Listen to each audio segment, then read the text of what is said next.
Hi and welcome again to watching me draw yellow lines on pieces of A4 paper, plain white pieces of A4 paper. I'm going to start off by just drawing those lines. The lines must be attempts to draw straight lines in one clean stroke, and every single line that I've drawn, I'll show you one here, every single line that I've drawn goes into an A4 box until the box is complete. It's a little bit far away from that. Let's move that closer.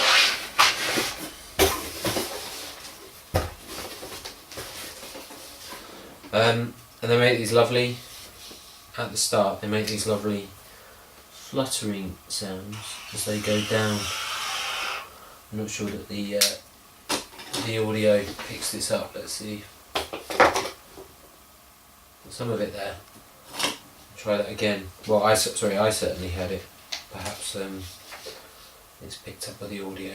Let's see. I don't take too much concern to that type of line I'm doing. Nice scrape sound though. That's not gone in. I'll start again with that. That's the sound it can make. For anyone that's watched the others of these, I've been doing this for a long time, and but even so, it's the first time that I've finished a box.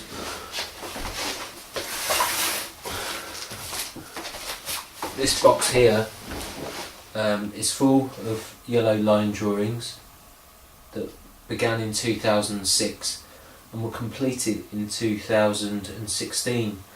I hadn't completed them in the last video, but since then I've continued to do them, and there's a complete box there, which is a weighty thing. I estimate it has about, I think it's for 2,500, maybe 3,000. I think it's probably 2,500 sheets of paper or something around that amount. And now I've started another box. So as I was trying to show at the start of the movie, I've put a new sticker on the front, and the sticker says 2016 dash until it will be completed, which perhaps won't be 10 years this time, because when I first started the project in 2006 I didn't do it very regularly. I've only really done it regularly in the last 2 or 3 years.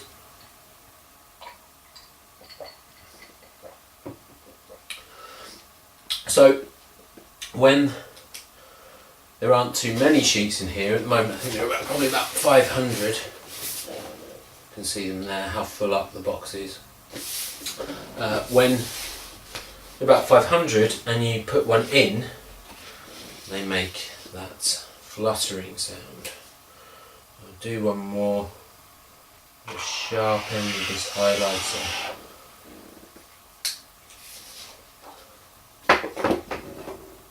And they flutter down. You can place them down as well.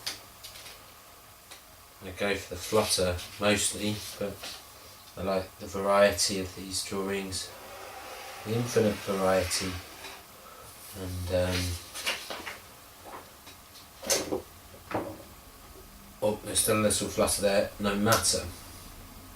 Also, since the last video, got this lovely ballpoint yellow pen. Can use that. Sort of somewhere in between a felt tip and a highlighter. Feels like it gives you a good amount of precision. Try a long one. I swerved a bit there, but it does feel like it gives you a good straight line. If I was a better draftsman, a better craftsman, then perhaps they would be straighter still. Not too bad, is it? Not too bad. Okay, so Also, when I do these drawings,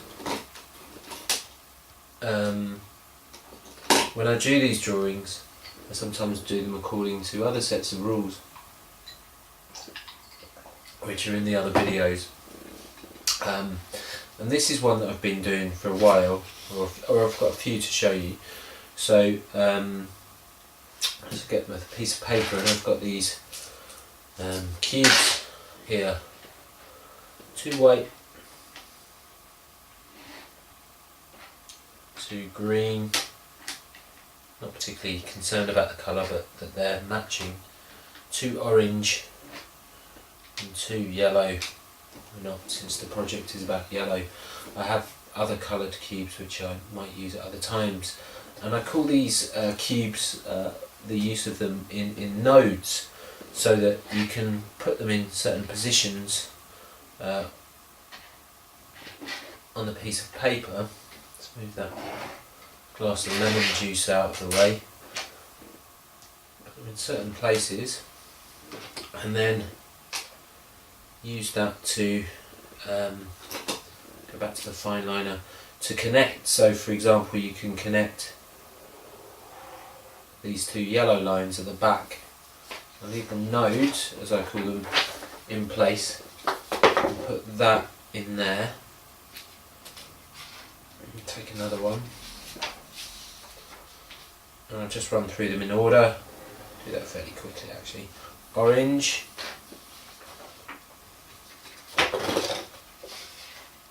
go to green now, which is the 3rd one up if the camera doesn't pick it up, this 3rd one here. So green to green, match to match, matching colour to matching colour, and white to white. Okay, so we can do that, and we can also go from colour to colour. So I'm just going to do one of those, which is this particular yellow on my left to the green on the right. Not particularly fond of diagonals, as I think I've mentioned. I'm not sure that they sit very well on the page. I don't know what you think. And you could of course move the nodes round. You could have the same pattern but have non-matching colours. So let's do that. And in this instance you could go for, let's go for that one. The match, white to white. Or again you could go for the non-match, which might be, oh, a straight line here, so that's nicer, isn't it? Green to orange. But the idea is that they connect. I haven't gone right to the edge of the paper, so I just move the nodes away. They can't be those sort of lines. Imagine there were 2 nodes there, and put them back in place. There wouldn't be enough of a connection made between that line. So that's drawing according to the nodes, and then you can place them in other positions. Obviously it doesn't have to be that way. So these are a nice one. You get this. Again, I'm not sure if the camera picks this up. My camera's not the best camera there is. It's quite old, but again, white, yellow, white, yellow, orange, green. Let me see if it flips over. Green, orange, green. Okay, so they're all there, and I'll now draw up to them. I'm going to change pen. This other highlighter that I found around the way, which is a push-up one. Let's see how that works. So I'm just going to draw from here down from the white. I'll show you this sort of blind, as it were. So that's the white, the first white, this one, and then show you the second node is being linked there, and so on. And rather than this just being a demonstration, which obviously it is in some ways. It's the actual thing, so it's the thing that I want to do, and in this case I would like to complete all the nodes. So that's the yellow, just these short little lines. Not too happy with this highlighter actually for this task, but I want to finish using the same pen. So that's the orange, the first orange, 3 to go. Let's move slightly, which is green. 2 more left. Now the orange, and finally the green.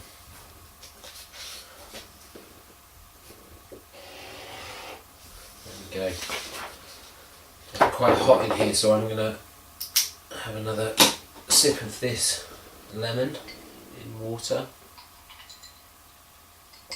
which comes highly recommended.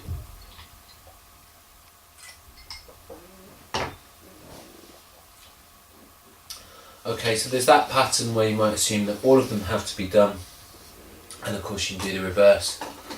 Let's take a crayon this time, and this time I'm just aiming for this orange, just that orange over and over again. That's the special cube out of these 8 cubes, is this orange. 6 times to that cube. That's the second. 2, 3. I'm going to do it quite rapidly. 4.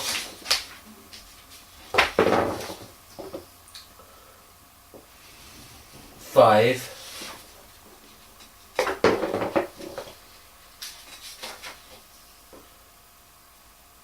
And 6. Okay. So that's to the nodes, and then you can do one is to where the nodes will be. So take a highlighter this time. Let's take a pencil. That might be quite nice. Yellow pencil. So this time I'm going to, I'll draw it here into the blank.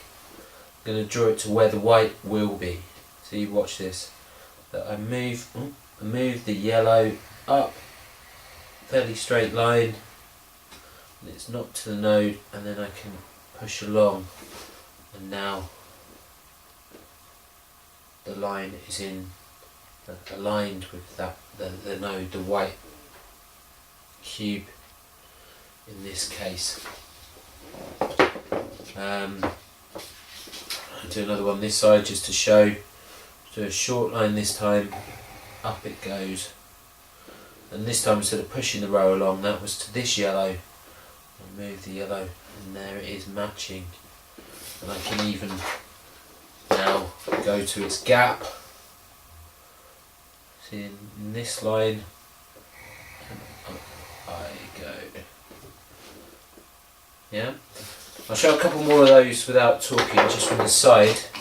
Or a similar type of thing, just from the side, and go back to the pattern. Go from the side.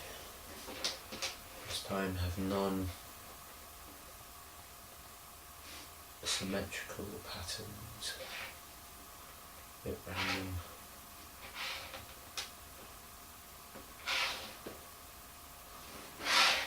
So we've gone from this order: white, white, yellow, orange, yellow, green, orange, green. And this time, drawing across to the bottom.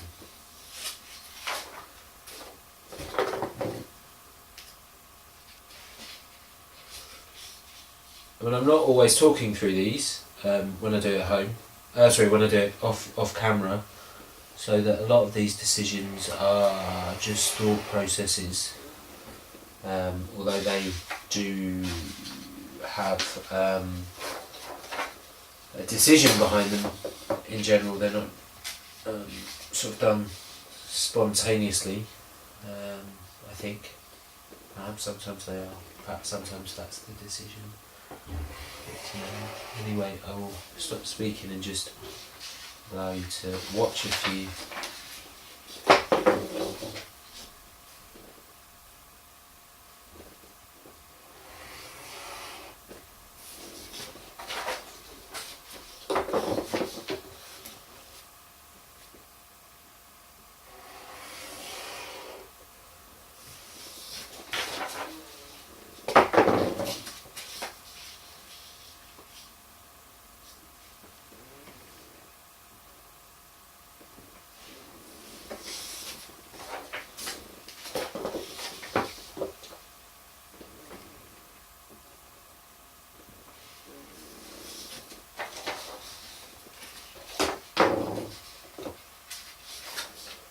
One last of those, yellow to yellow.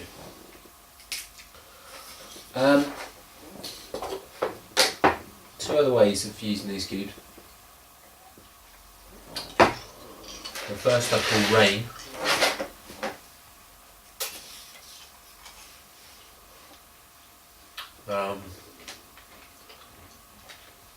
This may be similar to the old surrealist game where you collect a bunch of objects and you chuck them on a piece of paper, and then you draw around them, and once you draw around them you've got an outline which suggests something in your unconscious perhaps, and you draw it. Often creates kind of faces or monsters. So you scatter the objects over the page, but of course that creates lots of curves and lots of different drawings. So this is called rain, this one. So I've created a tower of cubes, and then I'm going to scatter them just like in that surrealist exercise I told you about, like that. And so these two have remained, but where these are scattered I can choose to draw a line to one of my choice, because remember I'm only allowed to do one yellow line per page. Requires a bit more stacking, don't have to use them all. There's a lovely one there, and with those you can see that I'm drawing them the length of one of the parts of the square, but it doesn't have to be that way. Cube, sorry.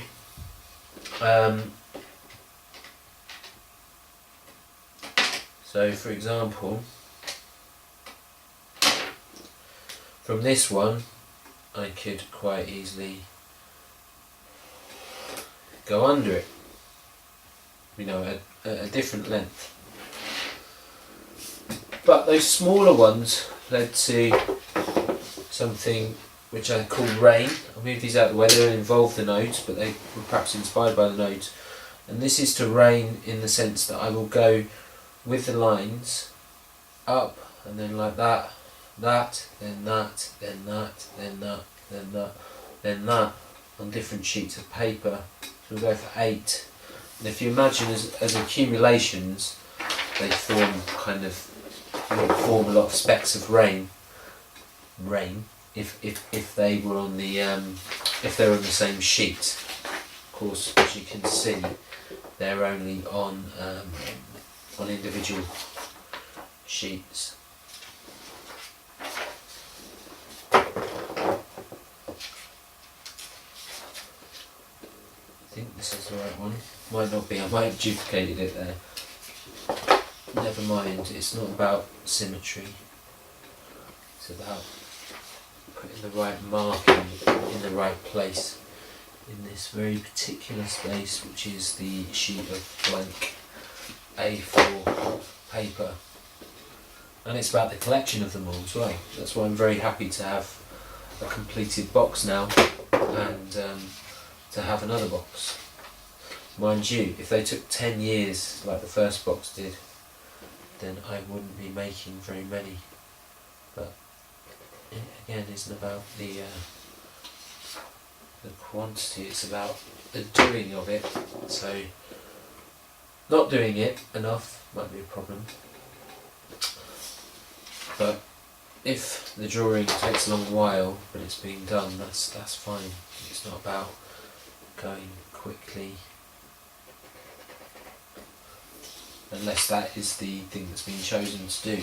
Because I think, as I did one of these earlier, I said I would go rapido, and that has been a type of way, a way that I've done them fast. 10 very quickly. Okay.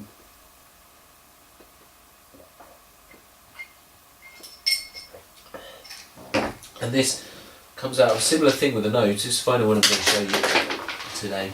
Drop that one on the floor. It's orange, and I call this tubular bells.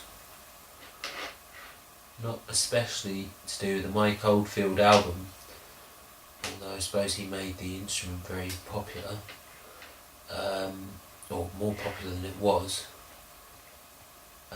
But that I'm drawing some tubular bells. And I do this to these cubes, which, as you can see, are staggered. And I draw a long line, and then the lines get successively shorter, so that they're like tubular bells, or maybe like one of those Peruvian pipes. Is that Peruvian pipes? And this line is going to be fairly long. And again, imagine that these sheets of paper are kind of overlaid if they were see-through. So that's the first one. This to the second yellow cube, still reasonably long, but shorter. Or at least I hope it's shorter. Not a very good judge of that. I'm not measuring them. Shorter still. That's the third, to create this set of tubular bells. And about there. I'm going to start making them very, well, not very short, but shorter now. So I'm sure that they're shorter. So the final one is going to be titchy.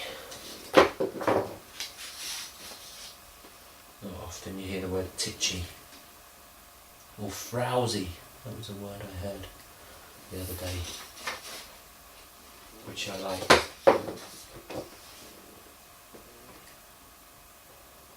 Very small there. And then the last one will be so small that lots of people wouldn't even call it a line, apart from, unless they'd see me make the stroke, that they might see it more as a dot.